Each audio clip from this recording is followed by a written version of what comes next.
And you can get an Adafruit board which you can mount it above the Raspberry Pi board to easy access all the other ports.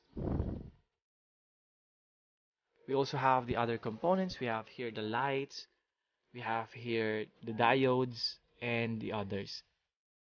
Now, getting OS version on Raspberry Pi, I want you to go onto this link and download the Raspbian OS from the website below. And after downloading, unzip the file while using WinRAR or zip for Mac.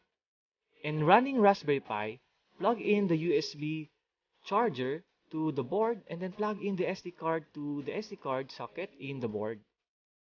And getting OS on Raspberry Pi using Windows device, plug in the USB keyboard, mouse, Ethernet cable, and HDMI cable.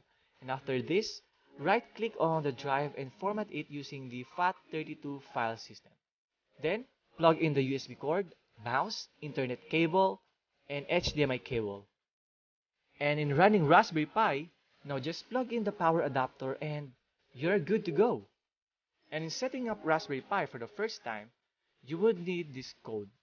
We have the info, we have the expand root, we have overscan, we have configure keyboard, we have how to change pass or password, we have change locale, change time zone, memory split, overclock, the SSH, the boot behavior, and lastly we have the update.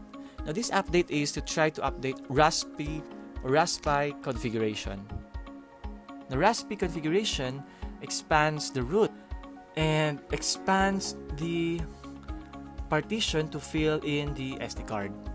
Now you need to configure the board to boot straight to the desktop. Now if you don't have any Raspberry Pi, now that's not a problem. You can learn it anyway by downloading and installing the simulation environment or in this link.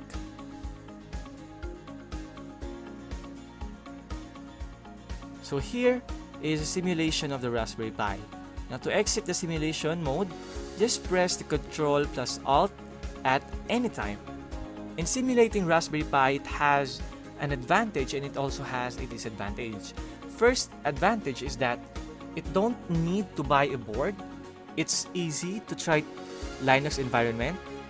It helps you to make programming and internet related experiments. Also, running more than one operating system at one time. But it has this disadvantage. The disadvantage for the simulating Raspberry Pi is that it can't stimulate electronic control projects over the GPIO projects. And it can also consume a bit of your CPU power and RAM. So in the section 3, we have a tour that is inside the Raspberry Pi by operating the system. And a tour inside here is a tour inside Raspberry Pi by operating the system. And the Raspberry Pi command line. The Raspbian has a program called LXterminal, which gives us access to the system shell, which we will call it as the line interface. Now, you can run it from the desktop or from your LuxD menu.